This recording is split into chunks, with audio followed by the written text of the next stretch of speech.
O Radiovaldo tá com o celular vibrando.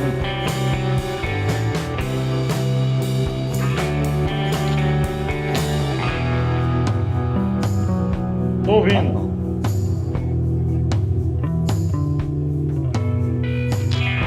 Fala da música aí, Radiovaldo. Tô vendo aqui. Deixa eu rolar mais um pouquinho.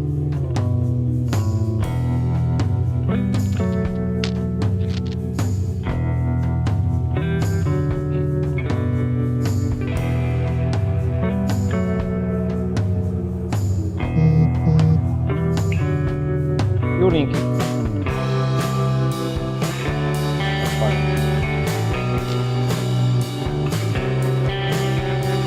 Tô vendo.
Oi.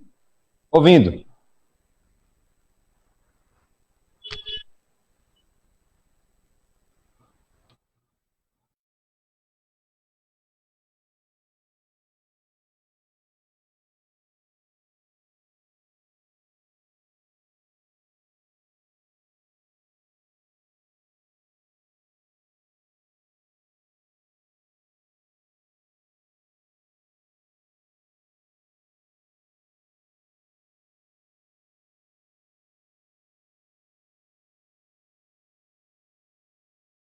Seja aí, né, Radiola? Uma boa noite aí para as companheiras e companheiros que estão conosco, já aqui nessa transmissão.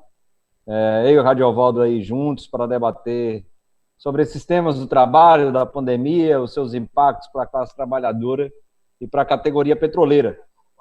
Radiovaldo, antes mesmo da gente pedir aqui para a companheirada para estar compartilhando desde já essa live, a gente pede aqui que você compartilhe na sua linha do tempo, você possa estar convidando os seus amigos e amigas para estar aqui conosco. Estamos no isolamento social dentro de casa e começamos essa live aí com a música que o Radiola escolheu, mas seria bom você, meu companheiro Radiola, estar falando aí sobre que música é essa, o que é que ela significa para esse momento que a gente está vivenciando hoje.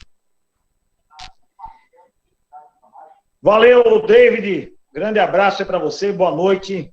Estamos aqui nessa noite de quarta-feira para trocar uma ideia aí e principalmente com a turma que nos acompanha nesse momento. Já tem pessoas aí entrando e você, como bem frisou, é importante que as pessoas compartilhem, façam perguntas, interajam. Estamos aqui para fazer um debate com você que está nos acompanhando nessa noite, tanto na página do David quanto na minha página do Facebook, certo? A música, David, nosso técnico acabou não botando a música que eu queria, que era a música do Nirvana, até para fazer uma homenagem ao vocalista do Nirvana, o Kurt Cobain, que no último dia 6, David, ele completou, né, 26 anos que ele cometeu suicídio. Aos 27 anos, foi, sem sombra de dúvidas, uma das maiores perdas para a música mundial, talentoso. Em 5 anos, o Kurt Cobain, junto com o Nirvana, produziu o que bandas precisam de décadas para produzir. É uma banda que marcou época, marcou história, mas vai ficar para a próxima live a gente tocar uma música do Nirvana, certo? Que tem uma galera jovem que, inclusive, recomendo que precisa pesquisar. A gente, né, David, a gente gosta da política, gosta do sindicalismo, faz uma atuação política permanente, mas a gente também gosta de música, gosta do rock, gosta da cultura, gosta da arte, e a gente também vivencia isso. Mas estamos aqui para a gente debater esse tema, pandemia e o mundo do trabalho, David. Você, para quem não sabe, apresentar um pouco, David, para principalmente as pessoas da minha página, que alguns já acessaram aqui, né? O companheiro David é morador aqui, vizinho de Alagoinhas, de Feira de Santana, certo? É diretor do nosso sindicato dos petroleiros, lotado lá na nossa refinaria Landulfo Alves, técnico de segurança, atualmente também na direção da FUP, que é a Federação Única dos Petroleiros, cuidando mais dessa parte dos assuntos jurídicos, companheiro muito atuante, muito dedicado, que tem dado contribuições importantes para a luta da categoria petroleira, e não só para a categoria petroleira, para a classe trabalhadora como um todo. E aí, para quem não conhecia David, fica aí essa apresentação do companheiro, e para a gente poder também interagir um pouco mais. Radiola, fazer essa mesma gentileza que o companheiro fez, para as pessoas que estão nos acompanhando, né, e são 2 páginas transmitindo, como o Radiola colocou, tanto a minha quanto a dele, também fazer essa breve apresentação aqui do companheiro Radiovaldo Costa, companheiro que é técnico de operação lá na Bahia, no Ativo Norte da Bahia, né, Radiovaldo, o qual ainda nós estamos lutando para que os postos de trabalho não sejam dizimados por essa gestão entreguista do sistema Petrobras.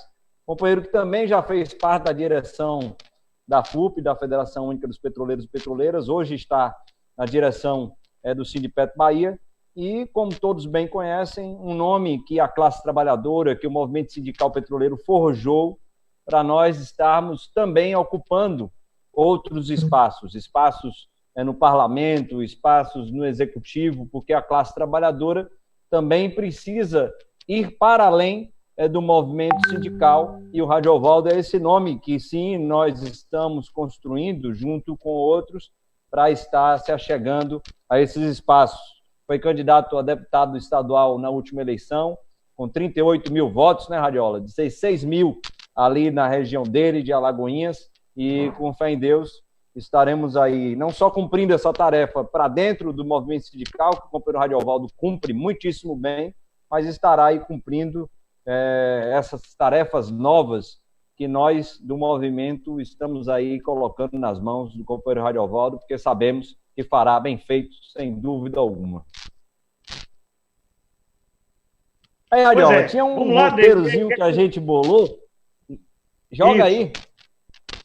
Bem, eu queria começar, David, você que tem estado aí muito nos debates nacionais, tem participado e participou um pouco antes desse isolamento de vários debates com entidades diversas, não só da área de petróleo, mas outras entidades.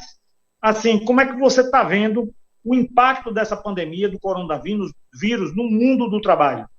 Como é que isso está afetando a classe trabalhadora a nível mundial e, naturalmente, a nível nacional?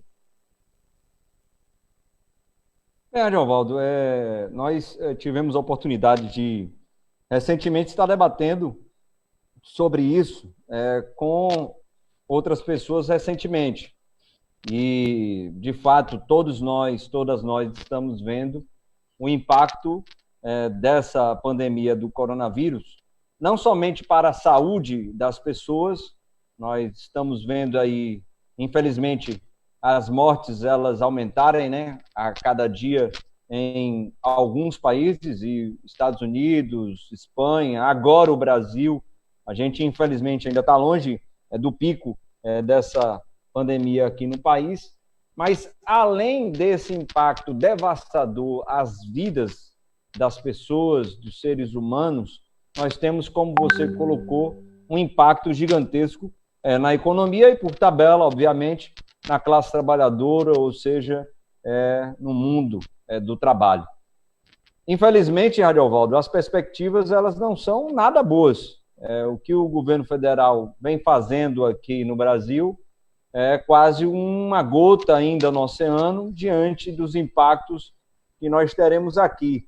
E aqui eu lembro de uma informação da companheira Ana Georgina, que você também bem conhece, companheira Ana Georgina do Diese, onde não somente o Diese já está dizendo isso, já dizia desde o início da pandemia, mas agora também a Fundação Getúlio Vargas, a FGV, coloca que o Brasil e o mundo vai entrar numa crise econômica, e aí nós lemos como uma crise, sim, do sistema capitalista, que vem de crises sucessivas, e após as crises nós não temos bons exemplos do que aconteceu após todas essas crises que o sistema capitalista sofreu. Então, nessa, a FGV, o Diese e outros economistas colocam que aqui no Brasil, por exemplo, nós sofreremos, sim, uma recessão nesse ano 2020, com consequências também para 2021. O que colocam é que nós teremos uma retração do PIB de 2,4% a 4%. E isso significa dizer que o número de desempregados no país, que nós temos aí em torno de 12 milhões, ele poderá dobrar para 25 milhões de desempregados aqui no Brasil. Isso nos assusta muito, Radiola, porque você bem sabe e tem visto, tem debatido aí em Alagoinhas, na Bahia, no Brasil, o que nós, trabalhadores e trabalhadoras, já estamos sofrendo com essa pandemia agora, com os desempregos, que como a FGV e o Diese tinha projetado, vão aumentar e já estão aumentando, e com as medidas arbitrárias, unilaterais, que os empresários brasileiros, e vamos falar aqui não dos pequenos, não dos microempresários, mas os grandes empresários brasileiros, estão fazendo a partir do lobby que eles fazem no Congresso Nacional e também no lobby que fazem no Poder Executivo, porque apoiaram o Bolsonaro, derrubando muito dinheiro para que nós tivéssemos a invasão de fake news. Por sinal, Radiola, infelizmente, né, até aqui na Bahia não foi um grande número, mas algumas pessoas acreditaram na mamadeira de piroca, no kit gay e outras mentiras que foram contadas, por conta de investimentos desses empresários que hoje estão cobrando essa fatura e aplicando as medidas provisórias aí com o Bolsonaro, infelizmente com a chancela de uma passagem, conseguindo barrar tudo que o Bolsonaro está implementando. Então, os efeitos, Radiola, já estão sendo devastadores para a classe trabalhadora como um todo, para o petroleiro, a petroleira, não somente da Petrobras, você bem sabe, das diversas empresas que atuam aqui na Bahia, por exemplo, nós já estamos sofrendo e muito com relação a essa pandemia e os seus impactos, como aqui colocamos, não só na saúde, mas infelizmente também na economia e no dia a dia do trabalhador e da trabalhadora. Mas, Radiola, você trouxe essa questão sobre esses impactos. Eu acabei falando um pouco sobre o que está acontecendo muito aqui no Brasil, de forma muito rápida, para a gente conseguir passar a bola um para o outro. Mas você poderia falar sobre o que outros países estão fazendo para minimizar esses impactos, não somente para as empresas e microempresas, pequenas empresas e microempresas, e para as grandes também manterem os empregos, mas também para os trabalhadores e trabalhadoras. O que é que você já soube, já viu e tem compartilhado aí nas suas lives e entrevistas a respeito dessas ações de outros países que são bem diferentes da que o Bolsonaro tem feito aqui no Brasil? David, essa pergunta sua é importante porque uma coisa, eu acho que essa pandemia vai trazer muitas lições para todos nós, para o mundo, para os trabalhadores, para os segmentos empresariais, sindicatos, partidos, enfim. É, de fato, um momento como poucos na história, onde assusta as pessoas. A gente vê aí os números de morte crescendo a cada dia. ver um país como os Estados Unidos, rico, poderoso, militarmente, tecnologicamente, praticamente de joelhos diante do coronavírus, com várias vítimas diárias, e outros países também. Hoje, a Inglaterra, mais de 1.000 mortos em apenas um dia. São números de guerra, né? Números de guerra. E essa pandemia seguramente deixará cicatrizes e lições. E as lições, David, acredito que aqueles que defendiam o Estado mínimo, aqueles que defendiam a privatização das empresas públicas, aqueles que defendiam que o Estado não tem que se meter em nada, a iniciativa privada é que tem que cuidar de tudo, né? Esses estão calados, esses estão escondidos. A gente nem ouve falar mais neles. Ou quando até ousam falar alguma coisa, falam absurdos, né, que atentam, inclusive, contra a vida das pessoas. Então, está cada vez mais claro que a gente precisa ter Estado forte. Não é Estado autoritário, é diferente. É Estado forte, forte para proteger o cidadão, para proteger quem precisa, para proteger as populações mais carentes, os mais pobres, para proteger, inclusive, a própria economia. Então, você tem que ter um Estado forte, certo? Um Estado que possa, nesse momento de crise, poder fazer ações que protejam o cidadão, que protejam os trabalhadores. E no mundo, esses países têm feito isso. Uma coisa, David, que eu tenho achado interessante. Antes da pandemia, você só ouvia falar de corte de gastos. É preciso cortar gasto aqui, é preciso cortar gasto ali, o orçamento aqui, o orçamento lá, não dá, corta para lá, corta para cá. Agora, meu amigo, tem que gastar.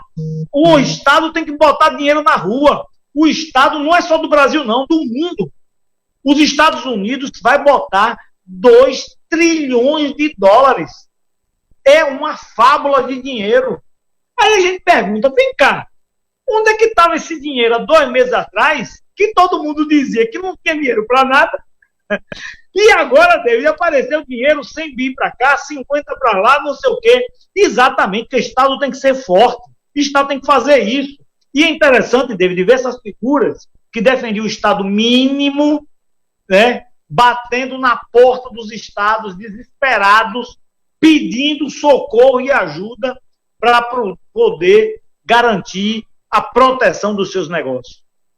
Então, nos outros países, nós temos visto ações, até mesmo nos Estados Unidos, o país, a mãe e o pai do capitalismo mundial, mas a gente tem visto ações na perspectiva de que tem que botar dinheiro para preservar os interesses das populações que estão sendo afetadas. Os Estados Unidos devem ter um salto violento no número de desempregados, né? E isso está acontecendo na Alemanha, isso está acontecendo na França, está acontecendo em todos os países.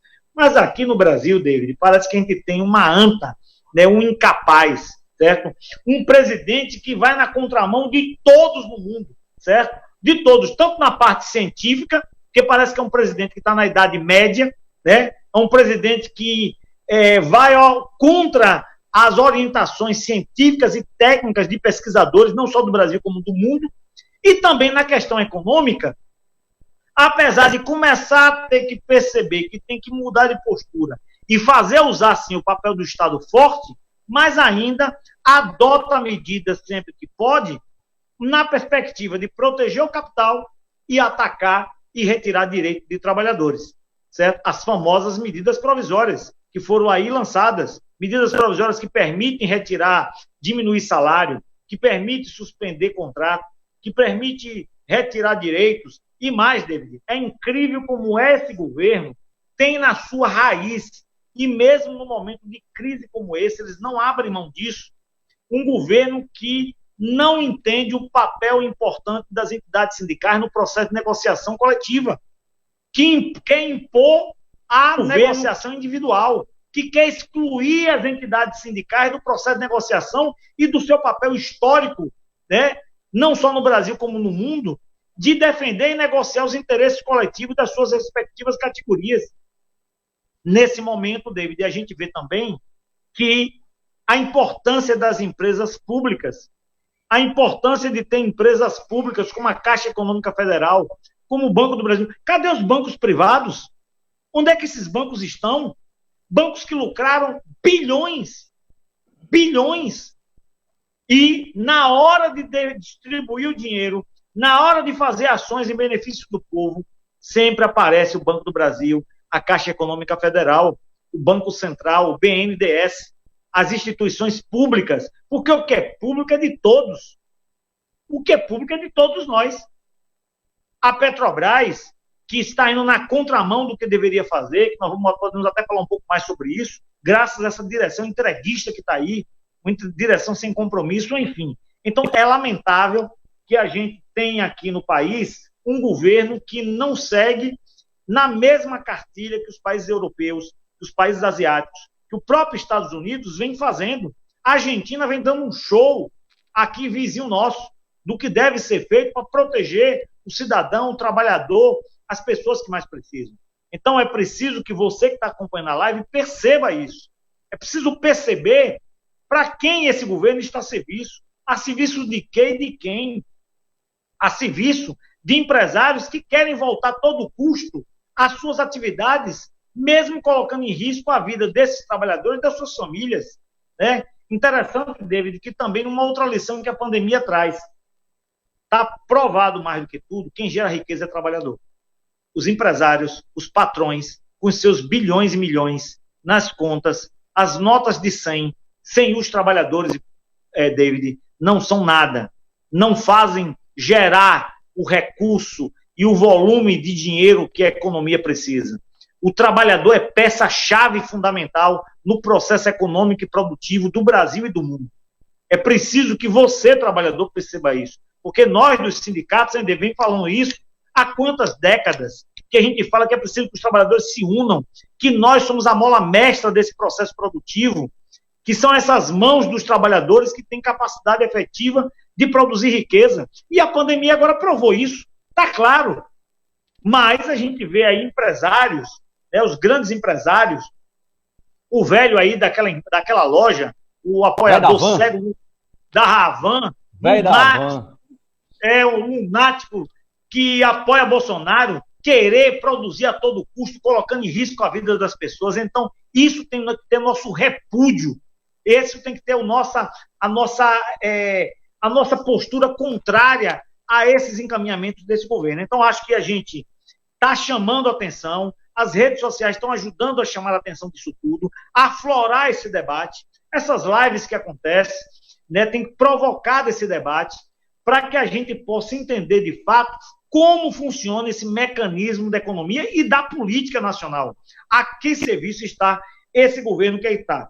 E aí, David, a gente vem, e eu queria, até para entrar um pouquinho, porque a Petrobras sozinha, ela responde por quase 10% do PIB. E a Petrobras, você que está lá na FUP, você que esteve lá na ocupação do Edise, durante a nossa greve histórica e vitoriosa de 20 dias, e aí está acompanhando os desmandos dessa direção da empresa atual, principalmente nesse momento do coronavírus. Quais as medidas, como é que se avalia essas medidas recentes da direção da Petrobras em relação à política de preços, em relação à questão do gás de cozinha, em relação da redução da produção, da redução do investimento? O que é que isso contribui negativamente para aprofundar a crise econômica e sanitária do nosso país? Bem, Radiola, essa sua pergunta é interessante e eu me lembrei aqui de uma fala do William Ozaki. Até hoje de manhã, Radiola, a gente teve uma reunião interessantíssima com a liderança da bancada do PT no Congresso Nacional. Estavam presentes alguns senadores e deputados nossos. O William Ozaki, que é professor lá de São Paulo e pesquisador também do INEP, ele trouxe umas informações interessantíssimas, porque você está colocando aqui que a maior empresa do Brasil, ela, por ser uma empresa pública, por ser uma empresa que o seu acionista majoritário é o governo federal, consequentemente o povo brasileiro, ela deveria estar fazendo mais. Verdade, concordamos plenamente com isso. E justamente outras empresas, tanto estatais quanto privadas, petrolíferas gigantescas, estão investindo e muito, Radiola, nesse momento de pandemia, uma crise sanitária e econômica, uma guerra, como você colocou, e há investimentos suntuosos.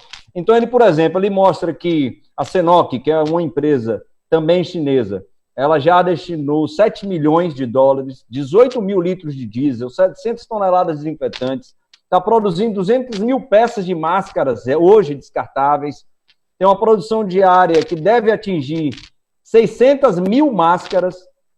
Com relação à atividade no exterior, essa petrolífera, ela está formulando um plano de resposta a epidemias para a China. A CNPC, que também é uma outra estatal chinesa, na mesma pegada, mais de 7 milhões de dólares, 3 milhões de dólares em gás natural para fornecer diretamente para hospitais que estão localizados ali. Desenvolveu plataforma de pagamento totalmente online para que os seus clientes eles possam passar pela estação e reabastecer seu veículo sem precisar sair deles. Suas fábricas químicas, petroquímicas estão produzindo também máscaras. Estão falando aqui de grandes estatais chinesas. Sinopec, da mesma maneira. Toda informação aqui do INEP, companheiro William. Mesma coisa, mais de 7 milhões de dólares, 200 toneladas de desinfetantes também, mais de 1 milhão de máscaras sendo produzidas diariamente. Seus quase 30 mil postos de gasolina estão servindo aos seus clientes hoje com um reabastecimento de carteira eletrônica, sem que a pessoa também precise descer dos postos. Falamos aqui das 3 principais estatais chinesas da área de petróleo. BP, a Brix Petróleo, privada. O que é que a BP já está fazendo hoje? Apoiando os governos, limitando a disseminação do Covid, garantindo o fornecimento de energia, combustível e matérias-primas para toda a sociedade. Diferente do que a gente está vendo aqui, porque gás de cozinha já começou a faltar em alguns lugares, inclusive em Brasília, Goiás, Mato Grosso, interior de São Paulo. Mais de 2 milhões de dólares também já doados para a luta contra o Covid. Uma série de ações aqui da BP, da Shell também, da Total, que a gente depois vai estar compartilhando, que é uma informação pública do INEP. A Repsol, a ExxonMobil, estamos falando de valores aqui assustadores de altos que essas petrolíferas estão fazendo. Chevron, todas elas, as majors. E a Petrobras, Radiovaldo, o que é que está fazendo para ajudar nessa crise aqui no Brasil? Até então, só foram os 600 mil testes de diagnóstico para o SUS, que foi importado lá dos Estados Unidos, do amigo lá do Bolsonaro, e mais nada. Estamos falando da maior empresa do Brasil. Estamos falando da empresa pública controlada pelo Estado brasileiro e que tem no seu estatuto social que ela deve cumprir um papel social, dentre eles o de abastecimento do mercado nacional. Então, em vez de fazer isso, de cumprir o seu papel, o que é que a Petrobras, infelizmente, está fazendo, Radiola? Está massacrando os seus trabalhadores e trabalhadoras em todas as áreas, praticando já, isso antes da MP ser publicada, redução de jornada com redução de salários desses trabalhadores e trabalhadoras. Tem trabalhador aqui e trabalhadora que vai ter redução de quase 60% da sua remuneração total. Estamos falando em empresa que, sem discussão alguma, como o Radiovaldo colocou, está mudando jornadas de trabalho, escalas de turno, confinando pessoas, inclusive pessoas contaminadas com coronavírus, dentro de unidades operacionais, como plataformas, como sondas que Radiovaldo atua, como terminais, como refinarias. E qual é o resultado disso, meu companheiro Radiovaldo? Somente na Petrobras, pelo menos números oficiais, sabemos que o número é maior do que esse. Já são 45 pessoas contaminadas e um morto, um óbito por coronavírus diante dessas circunstâncias. 3 plataformas já paradas porque as pessoas estão se contaminando. Então, esse alerta, Radiovaldo, é importante fazer, porque o que nós estamos dizendo é que se a gestão da Petrobras ela continuar mantendo essas ações unilaterais, arbitrárias, sem discussão alguma com os sindicatos, a gente vai ter, infelizmente, uma greve sanitária. O que é essa tal da greve sanitária que a FUP está falando tanto? Não é uma greve que está sendo incentivada, construída, motivada pela FUP e seus sindicatos, não. É uma greve que vai acontecer por si só, porque as pessoas ficarão doentes, as pessoas não conseguirão ir mais trabalhar. E, consequentemente, o que é que acontece, meu amigo, minha amiga, que está acompanhando aqui essa live nossa agora? O que é que acontece? Esse é um serviço essencial à população brasileira, que hoje está dentro de casa, consumindo gás de cozinha. Por sinal, a demanda, Radiovaldo, aumentou em 20% de gás de cozinha aqui no Brasil. Quem deveria atender é a Petrobras. Então, se esses trabalhadores e trabalhadoras de serviço essencial à população ficarem doentes, vai parar todo o Brasil. Os caminhões que estão circulando no país com alimento, com medicamentos, movimentando todo o país sobre rodas, eles vão parar, porque não vai ter diesel. Os carros poucos que ainda temos nas ruas, dentro da cidade, circulando, vão parar. E as pessoas que estão dentro de casa vão ficar com fome, porque não vão ter como cozinhar, porque não vai ter gás de cozinha. É assintoso o que estão fazendo, olha, Valdo. Parando as refinarias, parando unidades de processo, reduzindo carga delas, porque a demanda interna diminuiu com relação a gasolina, diesel, nafta, aviões parados, e por tabela querem também parar a produção de gás de cozinha, o GLP, já estão parando. A refinaria Landulfo está aqui com a unidade parada, a unidade 6, que poderia produzir GLP para a população, está parada. E o que é que acontece? Está começando a faltar gás. A Petrobras está importando o gás, olha só a loucura, quando poderia estar produzindo, fornecendo à população a preço justo e não está fazendo isso. E tem hoje, então, gente já pagando R$120 num gás de cozinha por causa da gestão Castelo Branco, que massacra os trabalhadores e trabalhadoras do sistema como um todo, próprios e terceirizados, e massacra a população brasileira como um todo. Temos uma proposta, Radiovaldo, e apresentamos hoje a bancada do PT e esperamos que saia. A Petrobras, o governo federal, precisa fornecer, pelo menos durante essa pandemia, gás de cozinha, gás liquefeito de petróleo, gratuitamente, para quem está no Bolsa Família, para quem está no Cadastro Único. É possível? É. GLP representa em torno de 3% do faturamento da Petrobras. É nada para a Petrobras.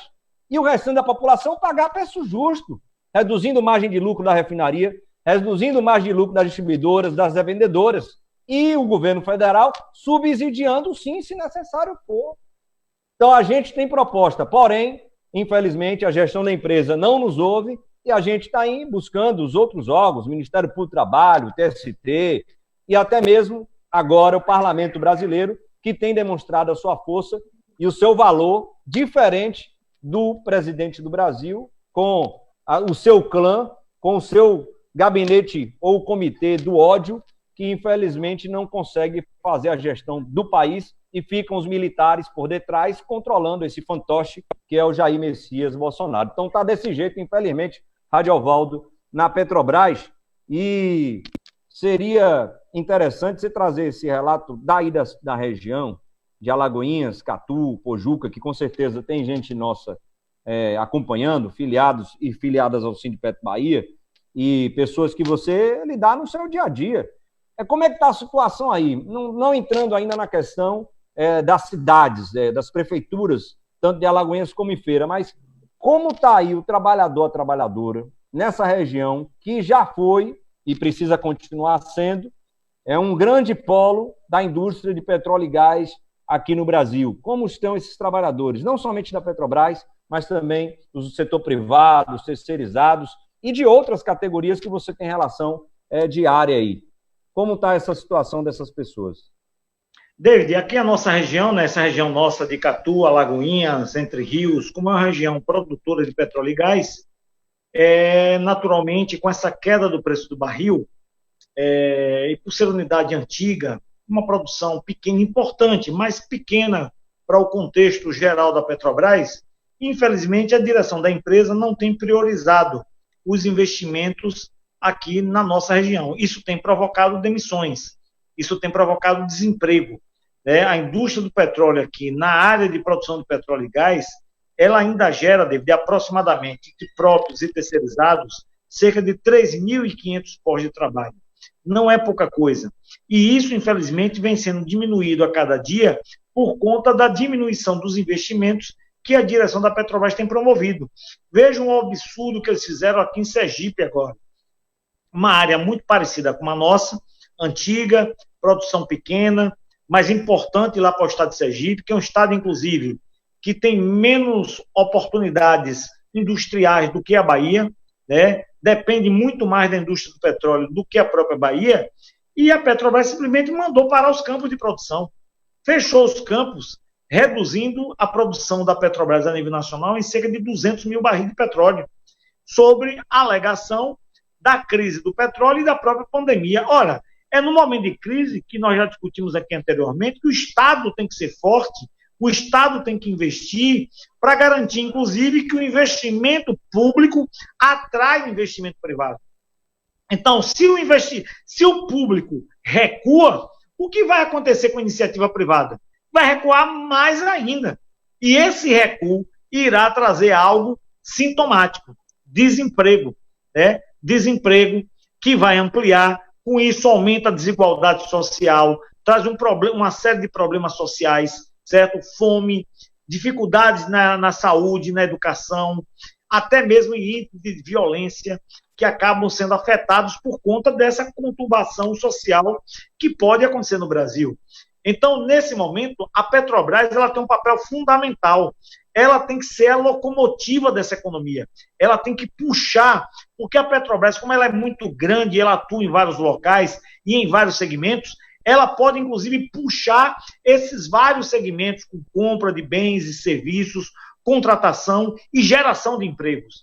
Infelizmente, como você bem já disse, David, nós temos uma direção da Petrobras que é uma vergonha, uma direção entreguista, uma direção que não negocia, que não trata, que não tem sensibilidade, que não tem o cuidado que deveria ter com o nosso povo, com a nossa gente, com o nosso país. Então, aqui nós temos hoje índice de desempregos nessa área do petróleo, que aumenta cada dia, aumentou muito, David, esse ano, principalmente 2020.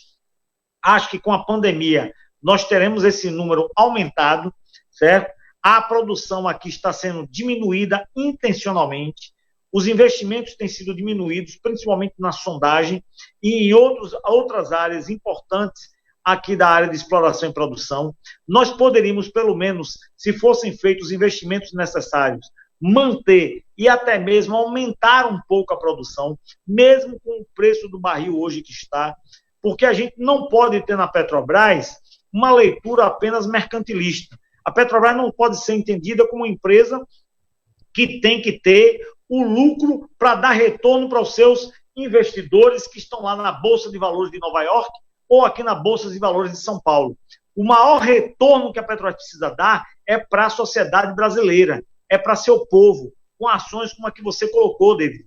A questão do gás de cozinha, que tem que ser discutido sim, tem que ser mudada a política de preço da gasolina, do diesel, para penalizar menos os caminhoneiros e, com isso, inclusive, ajudar a baratear o transporte dos produtos. Então, são ações como essa que nós defendemos. E só uma empresa pública, né, com um governo comprometido, pode fazer isso.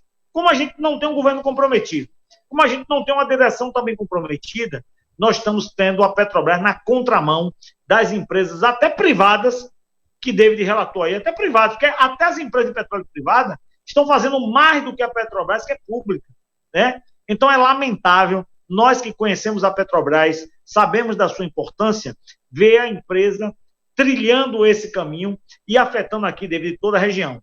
As cidades estão duramente impactadas, né? Estão começando a sentir essa queda de investimento, essa mudança de postura e de comportamento da Petrobras, inclusive, David, na área social, porque a Petrobras sempre teve tradição de responsabilidade social.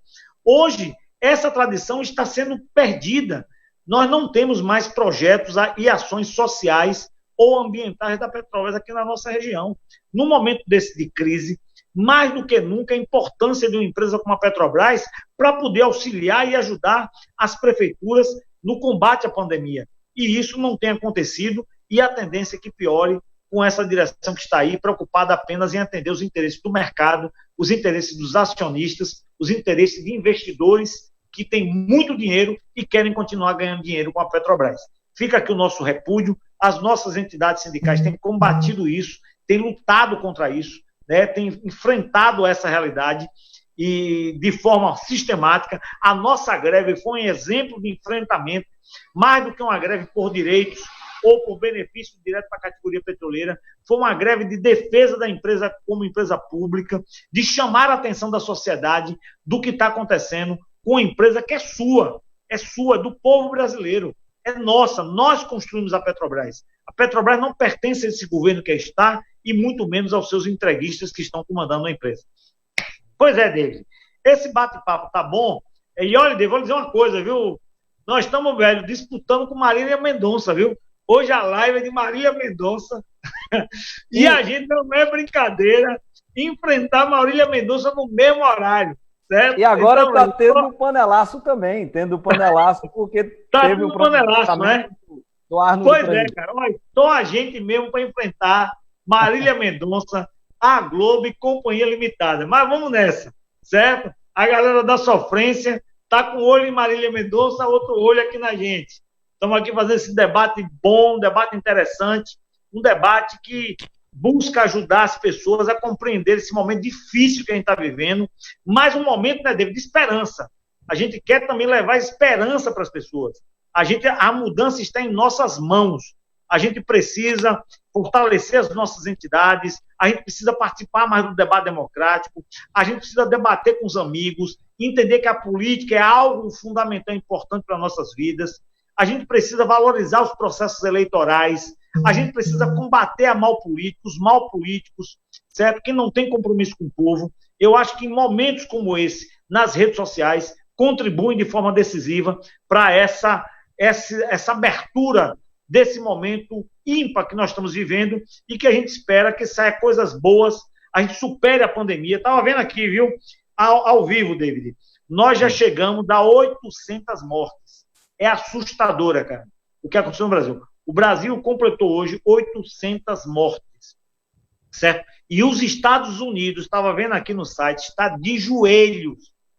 Os Estados Unidos, David, está chegando a quase 500 mil de contaminados e passando dos 14 mil mortes.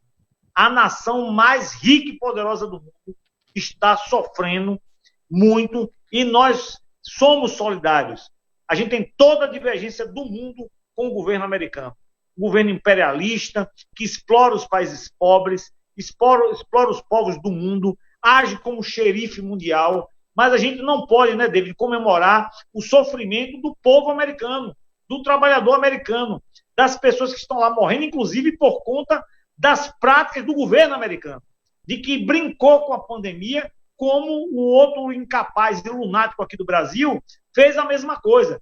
Felizmente, os governadores vêm enfrentando essa realidade e começando a mudar isso. E aí, David, eu queria te perguntar, qual é a sua avaliação dessa atuação dos governadores, em especial a Bahia, né? Que eu acho que foi o grande diferencial dessa pandemia, a postura de quase todos os governadores, e para ser justo, viu, David?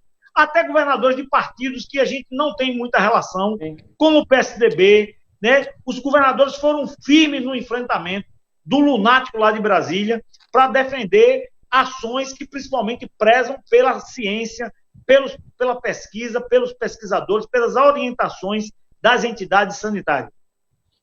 Bem, Ariovaldo, de fato, o bom senso ele prevaleceu diante da ignorância, diante do obscurantismo, diante da falta de respeito à ciência, que, infelizmente, sofre agora no Brasil com uma redução brusca de investimentos nas universidades federais e nos grandes centros de pesquisa que nós temos aqui no país, que sim, aí não tem jeito, tem de falar sobre isso, nos nossos governos nós tivemos investimentos grandes por demais. Só lembrando, a Petrobras, por exemplo, ela investia nos grandes centros de pesquisa, como o CENPES, ali na UFRJ, com mais de R$1 bilhão por ano, durante vários anos. Então, o bom senso ele tem prevalecido, indo ao encontro das decisões que a Organização Mundial da Saúde tem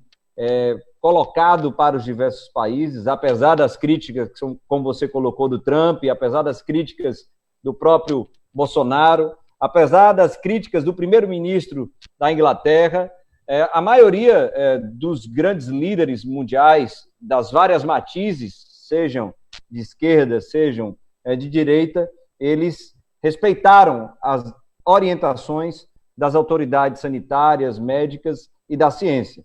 E aqui no Brasil, companheiro Ariovaldo, sem dúvida alguma, o governador Rui Costa, ele sai com uma grande liderança nacional diante do fato dele ter se precavido e agido com uma antecedência que está fazendo com que o nosso Sistema Único de Saúde aqui no nosso estado, ele se amplie com mais leitos, com mais respiradores, para atender a população baiana quando nós estivermos no pico dessa curva que está em ascendência, como você mesmo relatou. Mas antes de falar do companheiro Rui e do consórcio Nordeste também, que está tendo ações maravilhosas aqui no Nordeste, Adiovaldo, é bom destacar o que você disse aí, só uma pinceladazinha, porque nós precisamos muito, não somente nós brasileiros, o mundo precisa que o Trump não ganhe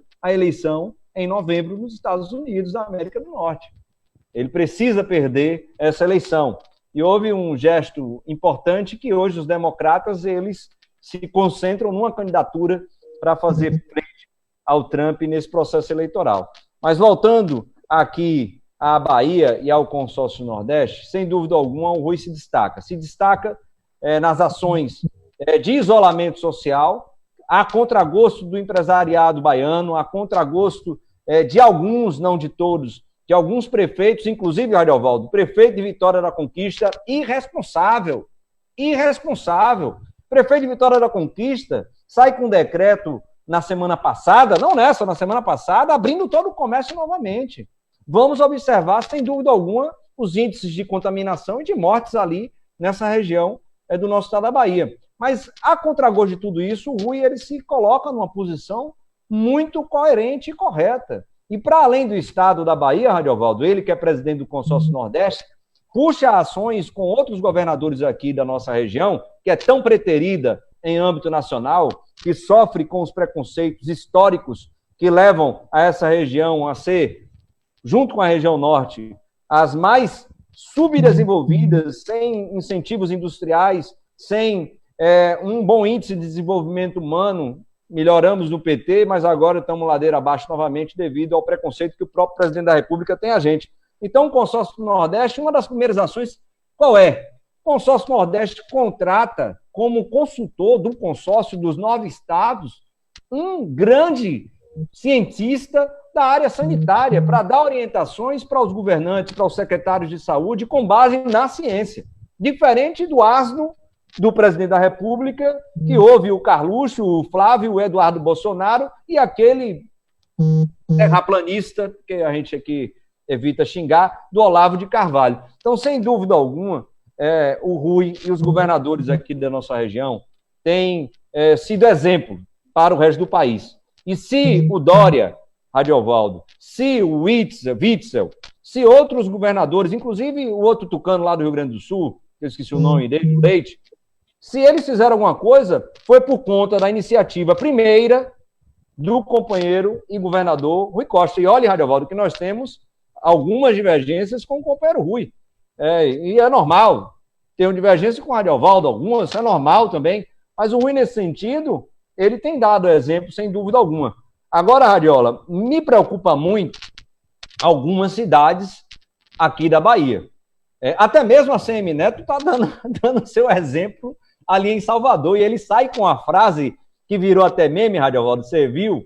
Ele criticando a sanha dos bancos privados, principalmente, como você criticou, que vão receber uma boa parte desse 1 trilhão e 200 bilhões de reais para pegar isso e transformar em crédito para a população, ganhando juros mais baixos para o cidadão, a cidadã, empresária, mais juros. O banco ganhar. Até a CM Neto critica isso, Radiovaldo. Até a CM Neto. E a CM Neto fazendo reuniões, por iniciativa do companheiro Rui Costa, conjuntas para termos ações, porque fica de lado as divergências políticas nesse momento. O que está posto agora é salvar as vidas. Então, o Rui tem dado exemplo nesse sentido. Mas me preocupa, Radiovaldo, por exemplo, como está Alagoinhas nesse momento. Como é que está a sua cidade, que é daqui da Bahia, uma das cidades mais importantes do nosso estado, que, por sinal, precisamos ganhar essa eleição nesse ano de 2020 para sair desse caos que a Alagoinha se encontra hoje com o prefeito Joaquim médico conhecido da região, não sei porque médico se elege de tanto, né? Não sei se faz muita cirurgia, se faz muito atendimento gratuito, mas é isso. Tá aí o Joaquim, como é que está essa situação da pandemia em Alagoinhas, a cidade grande da nossa Bahia, Radiovaldo? Pois é, David, a gente aqui em Alagoinhas, a cidade está pregando aí, defendendo esse isolamento social, o comércio nosso está parado, as escolas, as universidades, o prefeito paralisou o comércio por mais 15 dias, até o dia 15 de abril. As escolas municipais, estaduais, as universidades, eventos também foram todos suspensos, e a gente tem hoje poucas atividades funcionando na cidade. Mas eu diria que o prefeito teve ações que eu até cheguei a elogiar, mas teve ações que poderia ter feito com mais ênfase. A gente poderia ter adotado medidas mais importantes, já que nós temos aqui, David, já confirmados em Alagoinhas, nós temos já 5 casos confirmados com o coronavírus. Felizmente, nenhuma morte, mas já 15 casos e mais alguns aí sendo analisados, aguardando o retorno dos testes. E aqui também na região, nós já temos casos confirmados em Catu, certo? A cidade aqui muito próxima, um caso que foi confirmado no dia de ontem, e também temos casos confirmados em Entre Rios, né? Então, isso traz uma preocupação, mas eu vejo que aqui o prefeito precisaria adotar algumas medidas. Eu, inclusive, fiz algumas propostas para o governo, para que o governo pudesse colocar em prática, mas, infelizmente, David, assim, o governo deixa a desejar do ponto de vista de ouvir, de debater, de escutar, num momento desse, a gente não quer fazer oposição por oposição. A gente também tem uma responsabilidade com a cidade e com a sociedade. A gente quer apresentar sugestões, propostas, para que a população possa ter mais tranquilidade nesse momento. Então, com certeza, Alagoinhas poderia estar numa condição melhor. Uma coisa importante, David, há um grande debate que tem muito a ver com essa live que a gente está fazendo, sobre a pandemia e o trabalho. E aí, salva a vida ou salva a economia? O presidente tem defendido salvar a economia, e ele não entende que quem faz a economia girar são as vidas. Por isso que é preciso salvar a vida primeiro, para depois a gente salvar a economia, certo? Mas há esse debate muito intenso. E é importante registrar que, por exemplo, Alagoinhas, David, nós temos 5 casos confirmados. Já estamos aí há cerca de 15 dias com o comércio fechado, caminhando para mais aí 10 dias de fechamento. O comércio deve caminhar para quase que 30 dias fechado e aulas também suspensas. Se nenhuma dessas medidas fossem adotadas lá atrás, se o comércio estivesse funcionando normal, eu inclusive vinha em responsabilidade do prefeito de Vitória da Conquista, que você relatou, quando ele abriu plenamente aí, reabriu o comércio da cidade. Será que Alagoinhas teria as mesmas 5 notificações? Teria mais ou teria menos? Não tenho dúvida que no caso de Alagoinhas, certo, que eu conheço mais, estou aqui acompanhando, se as medidas de controle, mesmo as medidas mínimas adotadas até agora, não fossem implementadas, seguramente, David, nós teríamos muito mais casos do que o que tem hoje. Então as pessoas precisam entender, não é porque deu 5 casos que não vai dar mais, está tudo tranquilo, pode reabrir. Na verdade, as medidas implementadas até agora garantiram o não avanço da doença aqui na nossa cidade. Eu tenho usado o seguinte paralelo, David. Nós estamos numa ribanceira com um carro e vamos ter que descer a ribanceira, não tem jeito. Agora, tem 2 jeitos de descer a ribanceira. Sem freio com o carro solto ou descer pelo menos freando. Com certeza é melhor descer freando. Então, nesse momento, nós estamos buscando frear o avanço da pandemia, frear o avanço do coronavírus. O coronavírus, infelizmente, ele vai evoluir, né? É impossível, até que se encontre a vacina, certo? Impedir o avanço do coronavírus. Agora, a gente tem que frear o seu avanço. E o freio é suspender a aula, é o transtorno de ter os filhos em casa, de não estarem lá na sala de aula com o professor, é ter o comércio fechado, é ter uma indústria diminuída de trabalhadores. A Petrobras deu uma diminuída, não tanto quanto gostaríamos, como você já observou. Queríamos mais, queríamos que houvesse uma proteção maior do trabalhador, mas tirou alguns trabalhadores das áreas, diminuiu um pouco. Aqui nós tivemos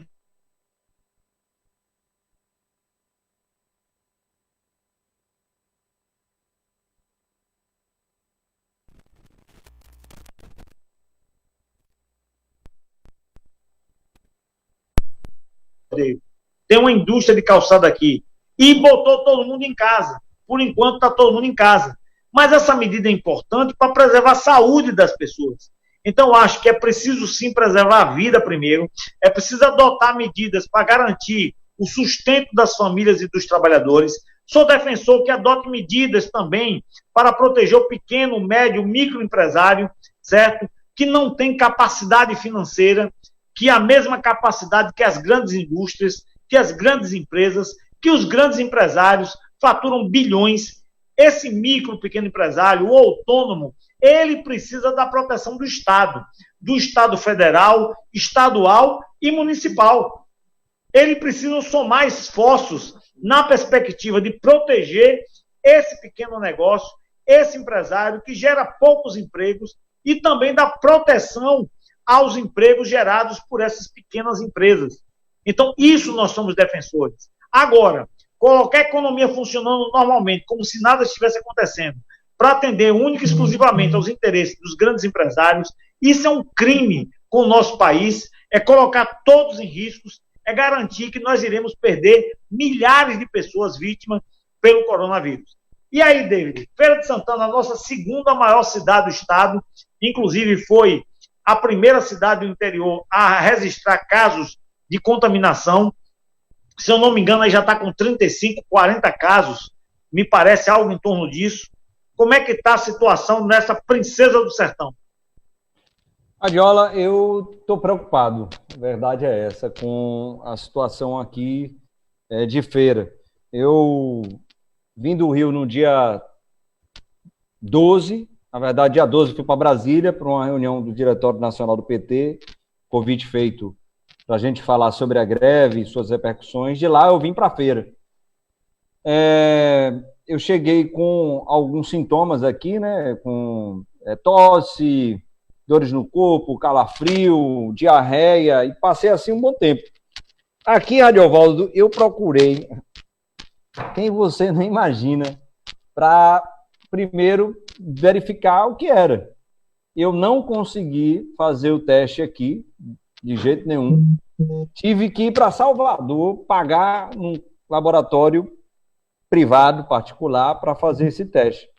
E aí, conversando com alguns amigos que são da área de saúde, alguns médicos, uma amiga que é enfermeira, eles também estão bastante preocupados, porque os testes ainda estão poucos na cidade, apesar dessa quantidade que você relata, a gente sabe que há sim uma subnotificação por conta da não realização de testes na população, e é bom destacar o que fez uma grande diferença na Coreia do Sul foi isso, o teste em massa, que por sinal Niterói está se utilizando disso, né, com recursos do petróleo, por sinal, royalties do petróleo, para testar a população em massa e ter um controle maior. Aqui não estamos fazendo isso. Os relatos que temos de profissionais de saúde, de agentes comunitários de saúde, profissionais em geral, é de que há sim profissionais contaminados, alguns se afastando por conta própria, mas sem fazer o teste também do Covid-19. Quando a gente observa, então, Adiovaldo, as ações do governo municipal, a gente se preocupa. Apesar do comércio estar fechado, é verdade, apesar das escolas estarem fechadas, por uma decisão até do governo do estado, aqui do governador Rui Costa, nós ainda temos um número significativo de pessoas circulando nas ruas de feira. Eu fui um dia desses, esse final de semana, Adiovaldo, com o meu filho para uma farmácia. E ele desce, compra as coisas e eu estou lá no carro. Muita gente circulando na rua, assustado com isso. Não consigo compreender essa quantidade de pessoas, de carros e pessoas caminhando, seja nas filas dos bancos. Eu vi a Sandra, presidenta dos sindicatos bancários daqui no BATV, questionar isso. Por sinal, interessante, Radiola, que na semana anterior à denúncia dela, ou melhor, na semana anterior ela fez a denúncia na TV, na semana posterior, 7 bancários dessa agência contaminados com coronavírus. A agência foi fechada. E aí temos aglomerações de pessoas nas agências bancárias, nos supermercados, nas feiras. Infelizmente, o prefeito autorizou aqui a abertura de lojas de serviços, autopeças, e somente nisso a gente tem uma circulação gigantesca de pessoas na cidade. E como você colocou, é algo que nos preocupa muito, mas muito mesmo, porque apesar do comércio estar fechado até o dia 13 de maio, foi o último decreto dele, como você falou, 35 pessoas confirmadas aqui, a quantidade de pessoas, ela nos assusta, como as autoridades todas estão falando. Nesse período agora, até o dia final, na verdade, de abril, início de maio, nós teremos um aumento significativo de pessoas contaminadas. E aí já começa a ter o contágio a partir do contato comunitário, sem ninguém saber de onde é que veio, de onde a pessoa ela se contaminou com o vírus. Então isso nos preocupa, Radiovaldo, porque as cenas que nós vimos na Itália, na Espanha, e agora a última, tanto nos Estados Unidos, e pior ainda, que é de chorar quando você vê aquelas imagens ali no Equador, com as pessoas morrendo na rua, as pessoas morrendo dentro de casa, e seus familiares colocando os corpos na calçada, queimando os corpos na rua, porque não tem funerária, não tem polícia técnica, é um caos, literalmente, um pandemônio que está ali, literalmente, naquele país. Nós estamos, como você colocou, descendo a ladeira. Queremos que o caminhão tenha freio. E com essa curva subindo, com os números aumentando, mais do que dobrando de mortes por dia no Brasil. Do jeito que está aqui, eu fico preocupado. Fico preocupado porque as pessoas não entenderam ainda. E pior, interessante que eu estava ouvindo as rádios aqui, como em Alagoinhas, as pessoas aqui ouvem muito rádio, né? E as rádios OM viraram agora rádio FM, mas são rádios de notícia. A gente vê várias pessoas, ouve Radiovaldo, várias pessoas ligando para os radialistas aqui de feira, xingando os radialistas. Ah, vocês são esquerdistas de merda. E fala na rádio. Vocês são comunistas. Os caras, tudo de direita aqui. Vocês são comunistas. Porque eles estão defendendo, legitimamente, não todos de direita, uma boa parte, legitimamente o que as autoridades de saúde estão dizendo. Então, eu estou preocupado com a situação aqui. Apesar de uma ação interessante do deputado federal Zé Neto, que é daqui da cidade, ele ter conseguido transferir para aqui, para a feira, 3 milhões e 500 mil reais diretos para a cidade, para a gente aqui tentar pegar uma clínica, um hospital de maternidade que está fechado há algum tempo, para usar como atendimento para essas pessoas contaminadas, aumentando a quantidade de leitos na cidade. Apesar dessas ações do próprio Zé Neto, de procurar o prefeito Colbert Martins para conversar com ele, ver possibilidades do próprio Rui Costa ajudar, eu ainda estou preocupado com as ações de uma parcela significativa da população e da falta de ação da Prefeitura Municipal nesse sentido. Porque ele deve estar recebendo, como aí em Alagoinhas, Radiovaldo, muita pressão da Associação de Dirigentes Lojistas, da Associação Comercial, dos pequenos e microempresários da cidade que querem fazer os seus comércios e os seus negócios voltarem a funcionar. Mas quem vai sobrar é a população. E para evitar, como o Radiovaldo colocou no início, o Estado brasileiro, ele precisa agir. Eu vi aqui agora, da companheira Elisângela, Radiovaldo, uma emenda do senador Jacques Wagner, colocando a necessidade de micro e pequenas empresas terem acesso irrestrito a esses créditos, mesmo empresas que estão com dívidas, e quem não está com dívida hoje, com títulos protestados, para terem acesso a esses recursos, para poderem pagar os salários dos seus empregados. Então, quem tem que disponibilizar recursos é o Estado brasileiro. O mundo todo, como o Radiovaldo falou, está fazendo isso. Por que o Brasil não está fazendo isso? Se está tendo gente demitida, vai ter ainda mais. E as pessoas vão para a rua querer se virar para comer, vender alguma coisa para ter algo a comer. Então, daí a importância, Radiovaldo, da renda mínima, que eu gostaria que você tocasse um pouco nesse assunto, porque o pessoal fica pensando que é uma ação do Poder Executivo, que queria dar R$200. Mas, na verdade, foi uma ação do PT, dos partidos de esquerda, que articularam lá com o Maia. O que é que você acha disso? O que é que você pode esclarecer as pessoas sobre essa necessidade de renda mínima e como as prefeituras poderiam ajudar as pessoas a acessarem esse recurso para sobreviverem? Pois é, David, essa renda mínima ela é fundamental nesse momento. No início ali da pandemia, né, o governo soltou algumas medidas batendo cabeça. Antecipação de 13º para aposentados, ampliação do empréstimo consignado, que só iria endividar ainda mais os aposentados que já estão, na sua maioria, já endividados com esses empréstimos consignados. Mas o governo percebeu-se ali aquela lógica do governo não querer botar a mão no dinheiro para liberar para o povo, né?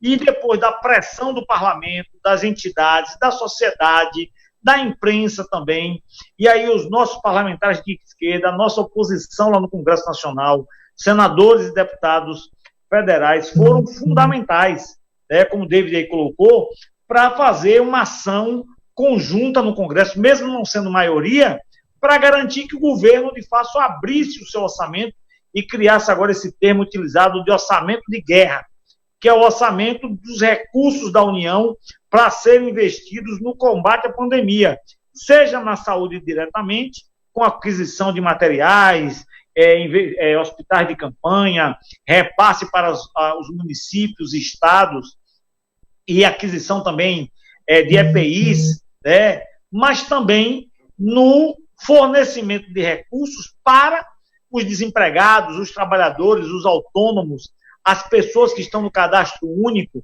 que precisam, nesse momento, de dinheiro para poder sobreviver, para poder ultrapassar esse momento de dificuldade, e dinheiro esse, David, que vai ser injetado, inclusive, na própria economia, que ajuda a movimentar a economia, porque esse dinheiro, ele circula. As pessoas não vão receber dinheiro e vão botar debaixo do colchão.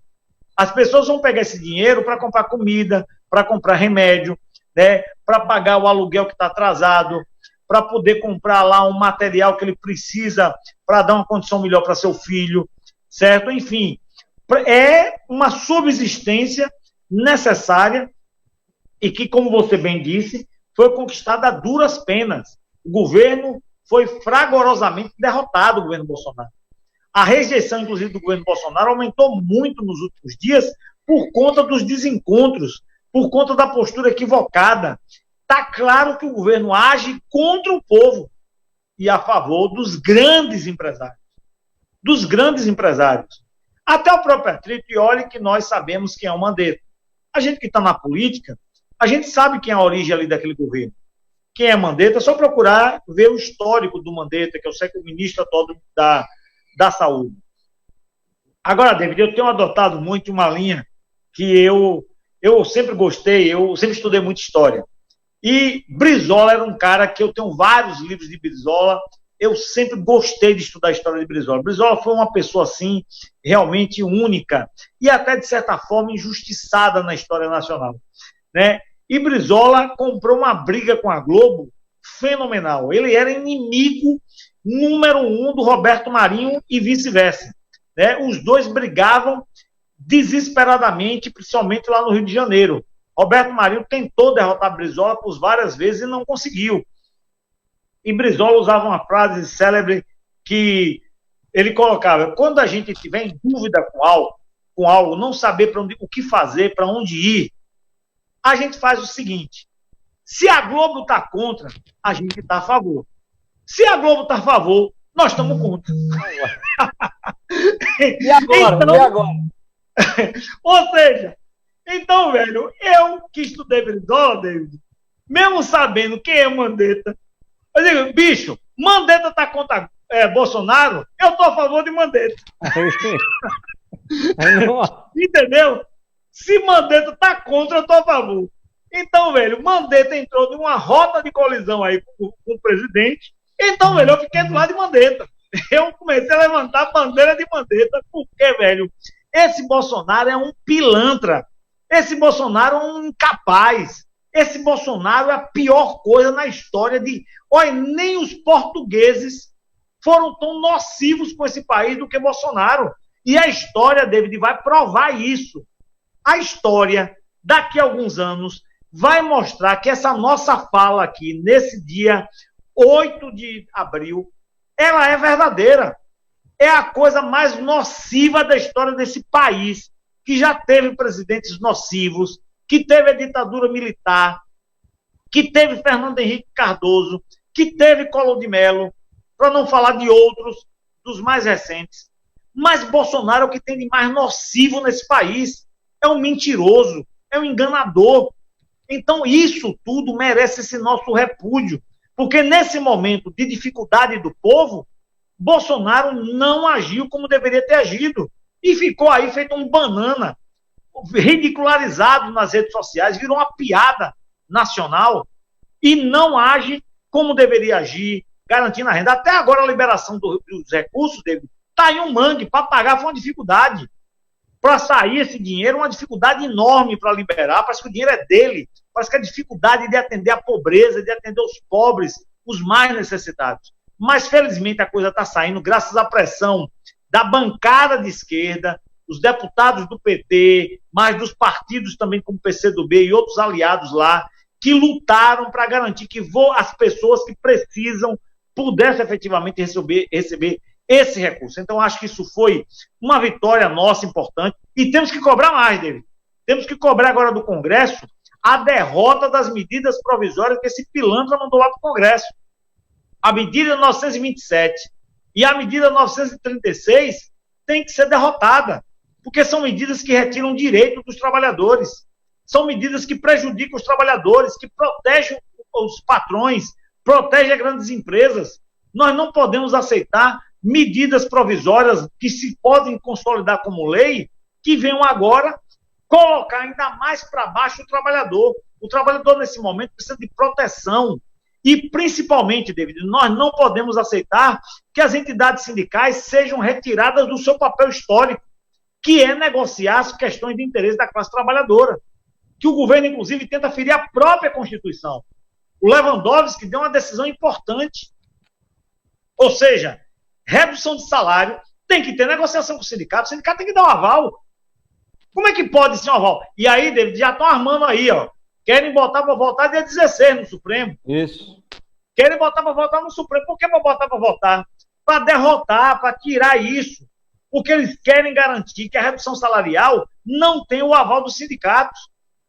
Então a população precisa perceber o que está acontecendo. Então eu acho, David, que apesar das dificuldades, a gente também tem esperança de sair melhor nesse momento.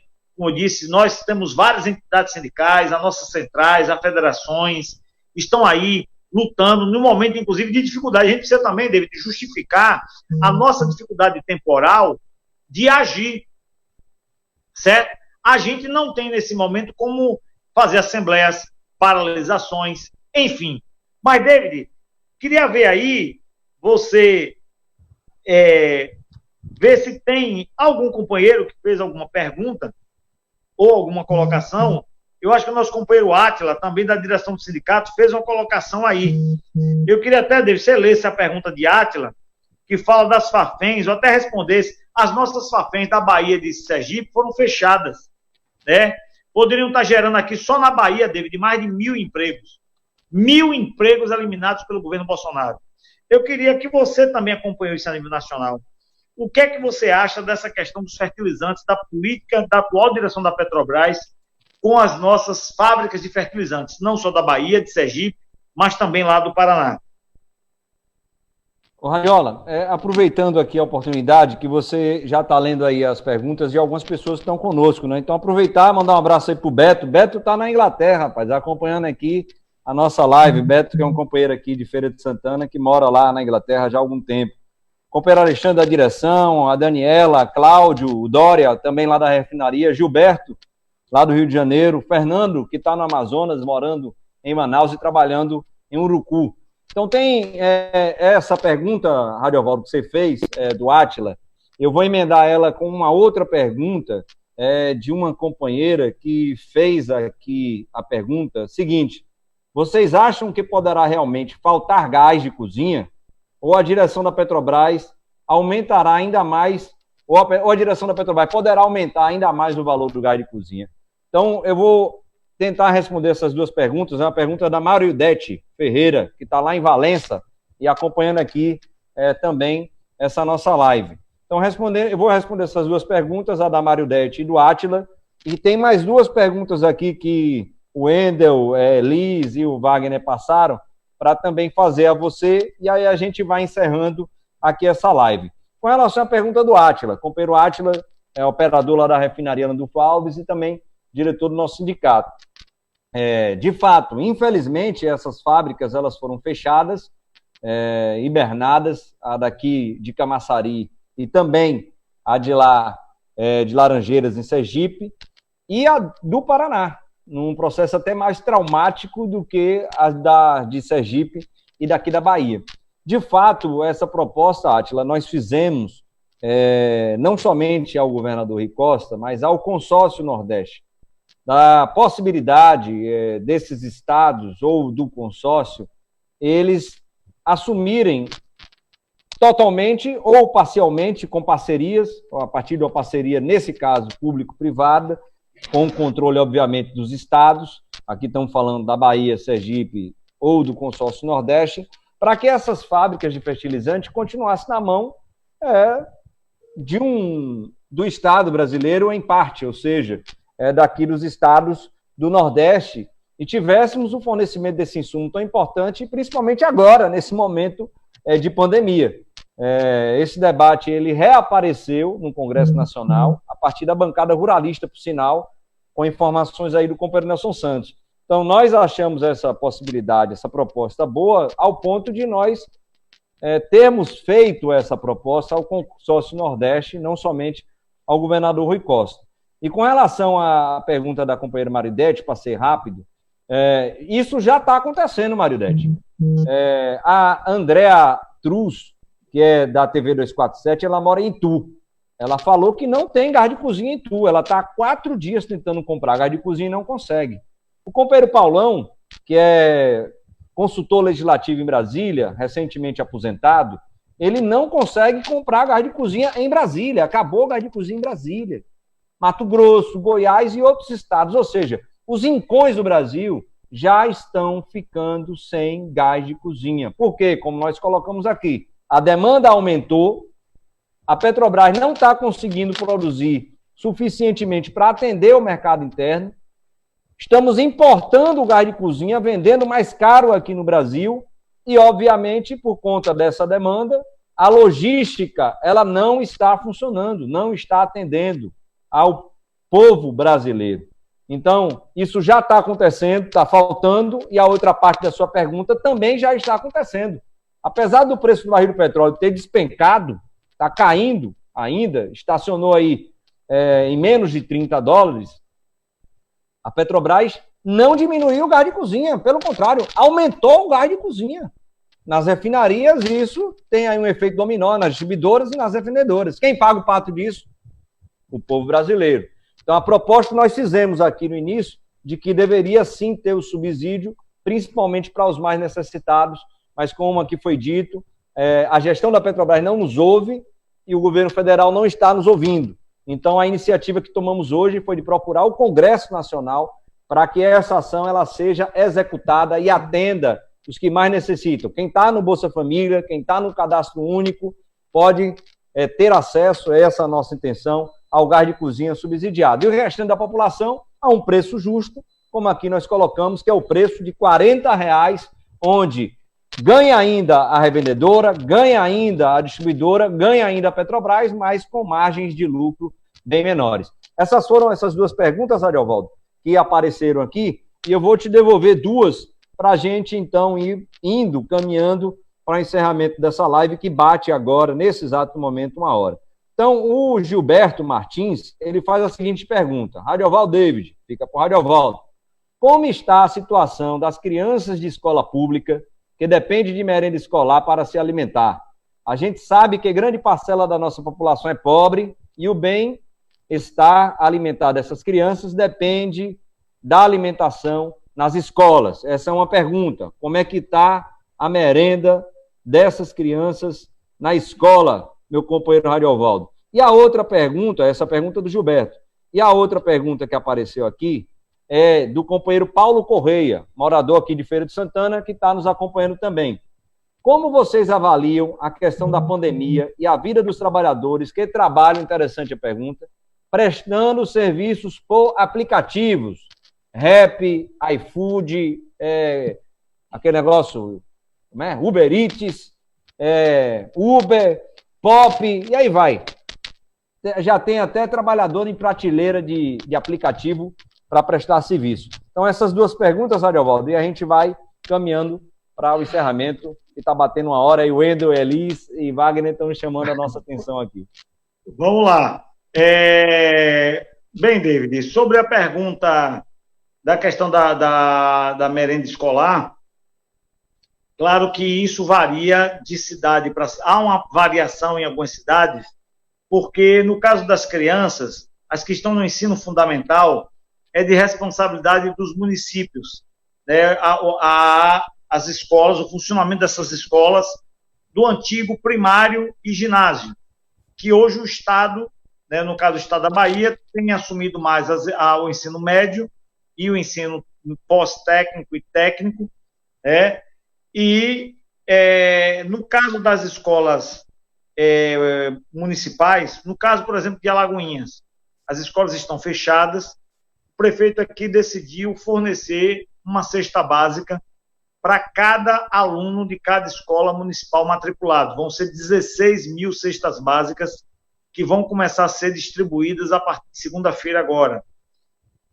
Isso foi uma ação local, foram gastos aí um volume de recursos para adquirir essas cestas básicas e distribuir elas com os alunos. Eu acho que essa distribuição de cesta básica, ela é importante. O fornecimento, já que os alunos não estão na escola e, consequentemente, deixam de ter a merenda, é importante garantir a alimentação nas casas desses alunos, com o fornecimento de alimentação. É preciso só tomar cuidado para isso evitar aglomerações, naturalmente, encontrar uma forma de distribuir que seja eficiente e que, de fato, atenda essas famílias, mas vejo que isso é uma aplicada aí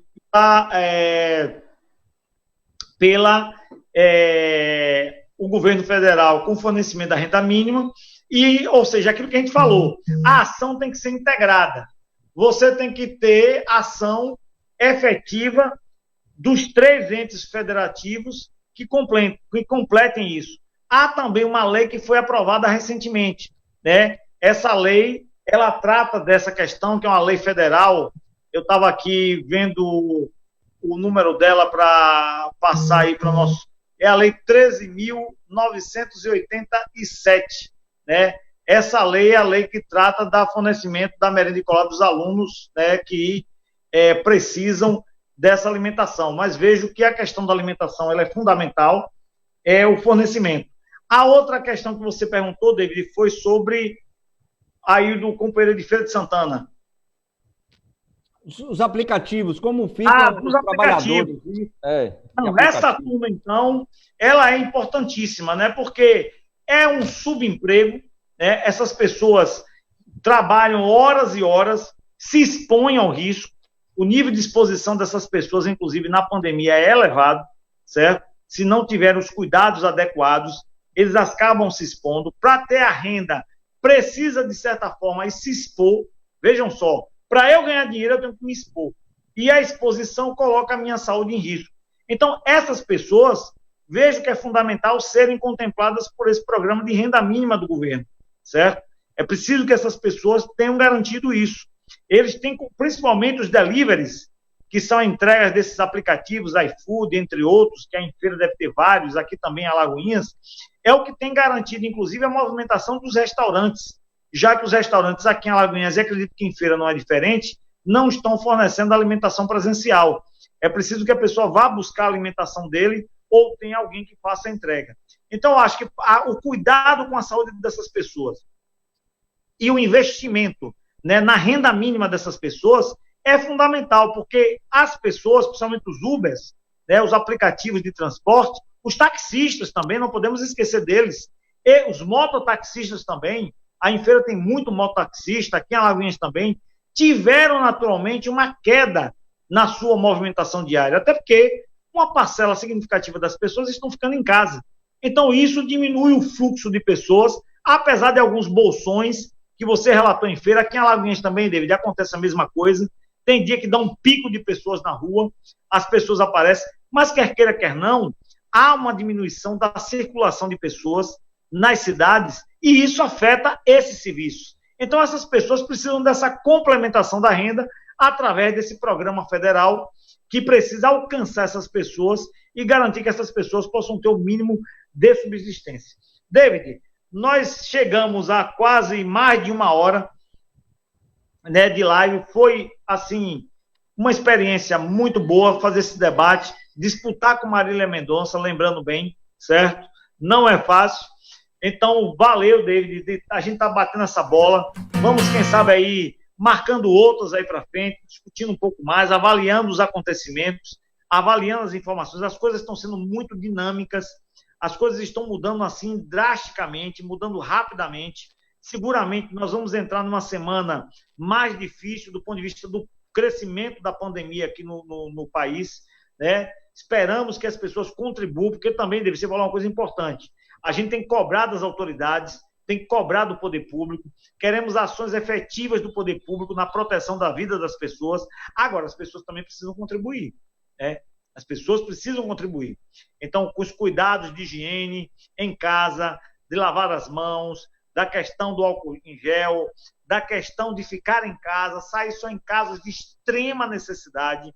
David, só para finalizar, e para a pessoa que está ouvindo, eu tenho uma prima que mora na Espanha, certo? Ela mora lá há muitos anos. E tem uma outra amiga que deixou um filho na Itália, ela mora hoje aqui na Bahia, e ela morou mais de 20 anos na Itália. Os relatos da Itália e da Espanha são dramáticos. É assustador o que está acontecendo naqueles dois países.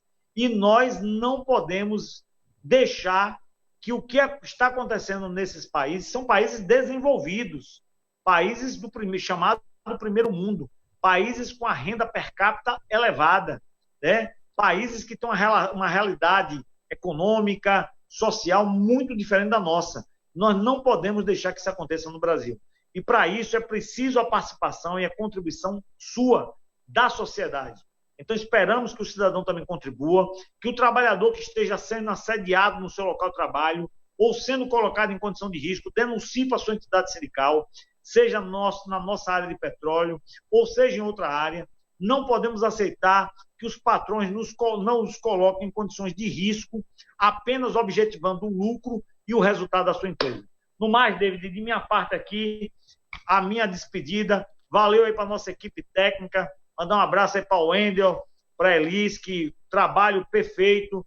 A live realmente teve, nesse formato que não é muito comum, 2 telas, né, David? 2 telas sendo transmitidas simultaneamente. David está em Feira, eu estou em Alagoinhas e funcionou tranquilo, qualidade de primeira. Então, valeu, David, vamos para a luta.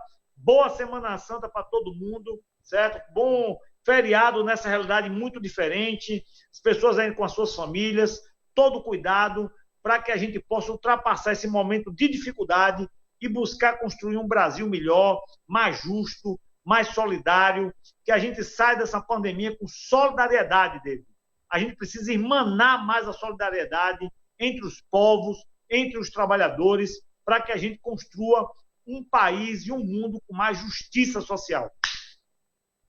Adiola, só antes de encerrar e te mandar um abraço aqui bem forte, apesar da distância que você colocou aí, estamos em cidades diferentes, mais uma vez reforçar aqui a participação das pessoas que estão conosco. Acabou de escrever aqui, ela estava acompanhando a Aureci Leite, recém-aposentada da Petrobras, trabalhava ali no Ediba e na refinaria, o Wagner Carneiro, o Alan Ayama, o Alan, na verdade, nosso companheiro do Senge, João Gilberto, Fernando Lisa. Eles colocaram coisas aqui que se complementam. O Fernando fala das ações dos outros estados, outros países, com relação à intervenção na economia, e até mesmo, como o Alan coloca, nas iniciativas privadas. Os Estados Unidos determinou que a Ford deveria fazer respiradores, e está a Ford fazendo respiradores. E como o Radiola lembrou, a gente citou aqui uma série de ações de outras empresas, principalmente petrolíferas. Onde estão as nossas estatais, que deveriam estar atuando da forma que deveriam fazer, respeitando o estatuto delas, dizendo que elas têm responsabilidade social para o Brasil, para com o Brasil e com os brasileiros. Não estão fazendo, não porque são estatais, mas por conta da gestão que está hoje em cada uma dessas empresas, que não faz com que essas empresas se movimentem. Ou se movimentem muito pouco.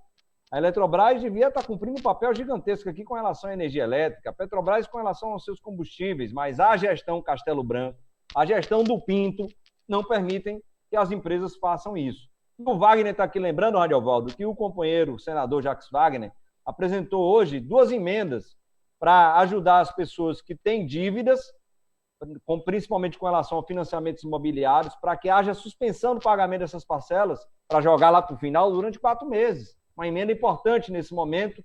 E outra emenda que trata dos descontos de folha. E aí, Radiola, vem a questão nossa também. Não somente dos petroleiros e petroleiras, mas da classe trabalhadora. Quem não tem um empréstimo que consome seu salário? Está aqui o companheiro Wagner colocando que esses empréstimos consignados, eles também devem ser postergados durante esse período de pandemia. Tomara que seja aprovado no Senado e na Câmara, para que nós tenhamos aí mais um alento àqueles que estão com carteira assinada, obviamente, que não são a maioria dos trabalhadores e trabalhadoras. E aí, Radiovaldo, aproveitando aqui a oportunidade para fazer já um pedido ao vivo, para a gente continuar convidando essas pessoas para estarem conosco. E aí, talvez seja necessário que nós façamos esse bate-papo mais vezes. Eu também gostei muito dessa iniciativa, e conversar contigo é mais fácil, porque a gente se conhece, não tem bobagem, pode um estar trocando a bola com o outro. Eu acho que a gente deveria fazer mais vezes esse modelo aqui, os dois juntos, convidar as pessoas para estar conosco, em algum momento, talvez, chamar alguém para a gente interpelar, fazer perguntas para essa pessoa. E, óbvio, é importantíssimo que as pessoas que nos seguem na internet, no Facebook, no Instagram, elas estejam conosco também aqui nessa luta. A gente vai, então, pessoal, combinar aqui um com o outro, com o Elis, com o Wendel, o Wagner, para a gente ver um dia ideal, horário ideal, para a gente estar fazendo isso sempre, conversando com as pessoas, já deixando aqui ao vivo, Radiovaldo, esse convite para nós dois estarmos trazendo as pessoas para conversarem. Fiquem em casa, não saiam de casa, o isolamento social está posto, orientado pela OMS, a curva está subindo e nós não queremos que você e seus familiares passem, infelizmente, por essa doença e talvez por uma fatalidade devido à nossa rede hospitalar, nosso sistema, que ele vai ficar cheio em algum momento. As pessoas que já estão indo nas UPAs estão vendo as UPAs cheias, os postos de saúde cheios, os hospitais cheios, mas eles ficarão ainda mais cheios até o final desse mês, no mês de maio, então, vai ser um boom. Então, fiquem em casa. É isso, Radiola. Um beijo no teu coração. Mais uma vez, tamo junto. Valeu, David. Um abraço. Valeu, galera. Um abraço, boa noite a todo mundo. Valeu.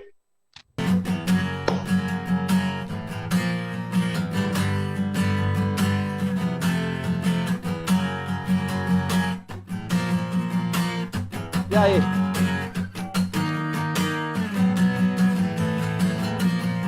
E aí?